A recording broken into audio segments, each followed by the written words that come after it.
イスラエルの全部族は、ヘブロンのダビデのもとに来てこう言った。ご覧の通り私たちはあなたの骨肉です。これまでサウルが私たちの王であった時でさえ、イスラエルを動かしていたのはあなたでした。しかも主はあなたに言われました。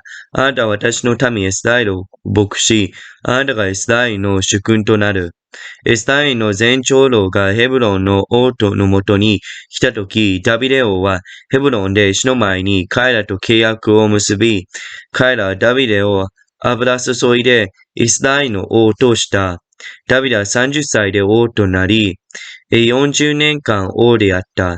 ヘブロンで7年6ヶ月、ユダを治め、エルサレムで33年、全イスラエルとユダを治めた。王とその部下サミュエルに来て、その住民エズス人のところに行ったとき、彼らはダビデに言った。あなたはここに来ることはできない。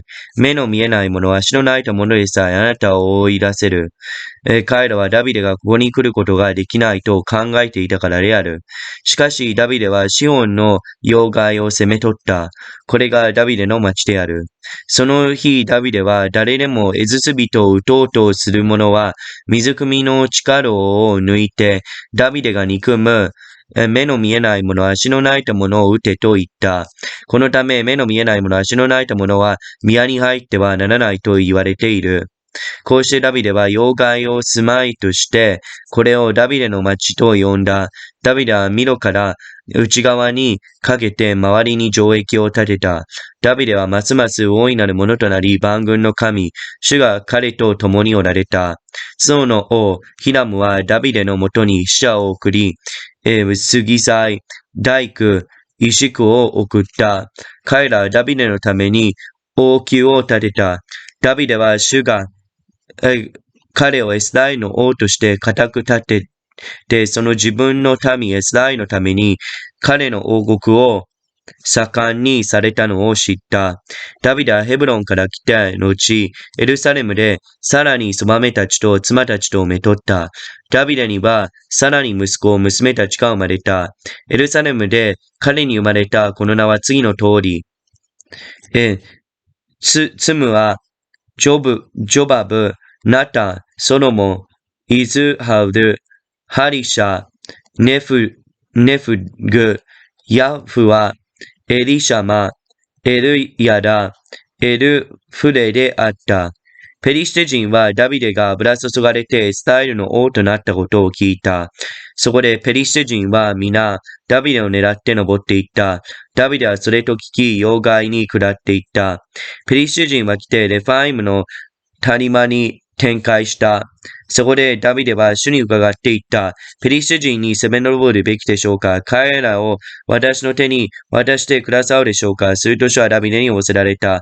登れ、私は必ずペリシテ人をあなたの手に渡すから。それでダビデはバールベラシムに行き、そこで彼らを撃った。そして主は水が破れるように私の前の敵を破られた。せゆえ彼らはその場所をバールベラツムと呼んだ。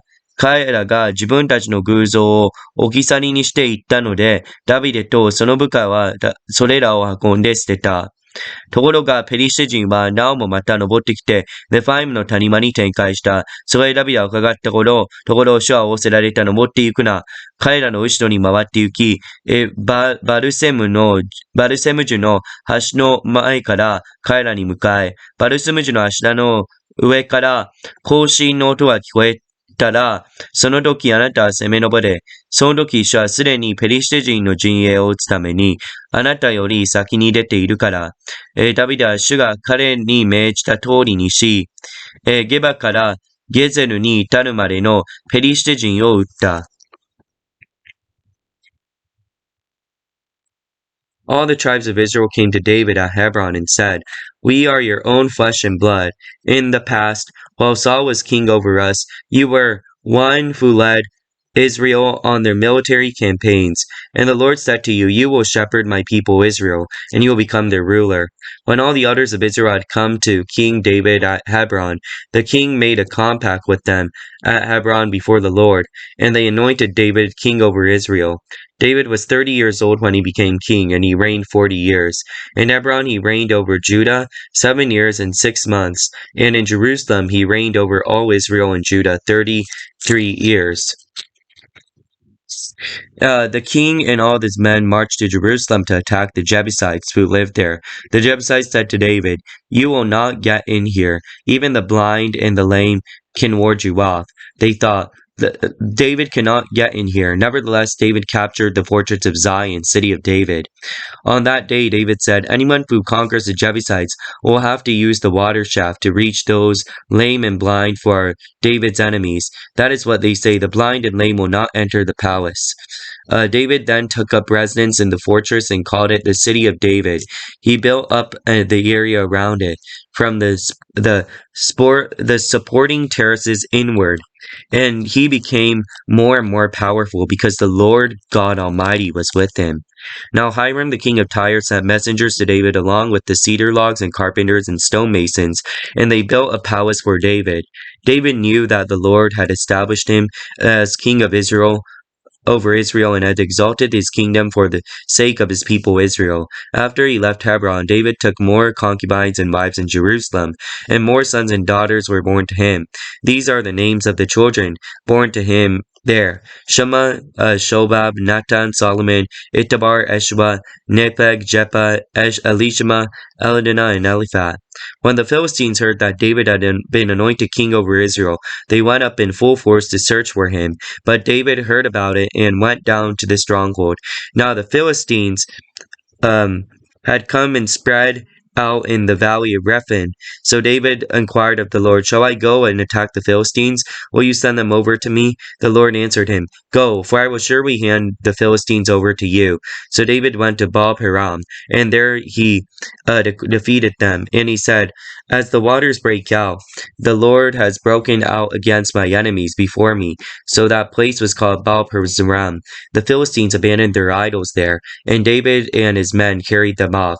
Once more the Philistines came up and spread out in the valley of Rephaim. So David inquired of the Lord, and he answered, Do not go straight up, but circle around behind them, and attack them in front of the balsam trees. As soon as you hear the sound of marching in the troops of balsam trees, move more quickly, because that will mean that the Lord has gone out in front of you to strike the Philistine army. So David did as the Lord commanded him, and he struck down the Philistines all the way from Gibeon to Gezer.